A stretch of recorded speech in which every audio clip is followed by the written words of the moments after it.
Each and every one of us, we don't grow up with a manual of knowing who to look for, why to look for, or how to look for our spouse or this person that we're matching with. But let me just give you one small thing. Now, just so you know, I spent 40 years in personal and people development. So I understand these kinds of things. And I've also had as clients doctors of psychology and the like. So I understand. Let me tell you this, and then I'll kind of elaborate a little bit for you. You must be the one before you get the one. Be the one first, because the people that are coming around you or the people that you're seeing are people that would have fit into your realm or your little cycle box, that individual would fit into the way that you used to feel about yourself. But if what you do is that you develop yourself, and I had to speak to people that were single over many, many years, and the most successful ones in finding love and being a lover were the ones who actually worked on themselves to be the one. Because the more that you work on being the one, the greater the one will come to you. You'll begin to attract those women rather than searching to see which one that you can possibly match with. Is this one good? Is this one good? Is this one good? Oh no, you'll begin to attract them, and they'll begin, in many ways, to look for you. Because the moment that you become okay at being alone and you're content with yourself and you're not looking for another person to actually complete you, when people begin to do that, all they do is they find someone who will compete with them, not complete them. And so it's important for you to know that the moment that you become okay with being yourself and you are okay with becoming the person that you were created to be, the moment that that happens is the moment that the greatest person that you could ever attract to your life will just show up.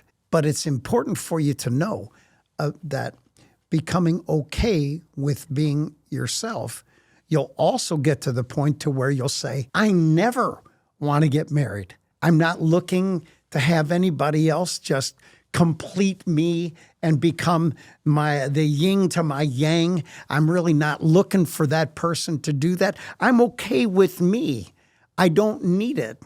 I remember when the girls were attempting to be able to talk to my son Anthony, and they would say to him things like, well, don't you just want to, you live at home with your parents, and don't you wish you just had somebody that you could wake up next to every day and to have somebody that was just there that you could fellowship with? And he said, no. He said, I have everything I need. Everything is right here.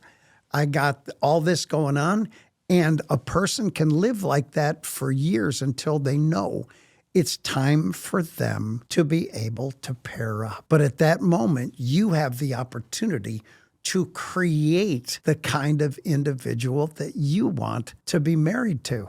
There's a statistic in dating that fits inside of all that we're discussing, and that is that at the 4-month mark, usually the relationship will break apart, or of course it will go deeper, but more times than not, it just breaks apart.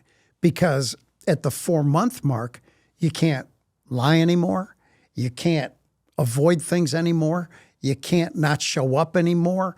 Now what we're doing is it's different than just dating somebody. I now am really beginning to entertain the idea that there's a possibility that there could be a further life with this individual, and they want to make sure that I got my act together, and I want to make sure that they've got theirs. And so at about 4 months, you find the gloves kind of come off at that moment, and the truth finally begins to come out. And that's where people go, oh, no.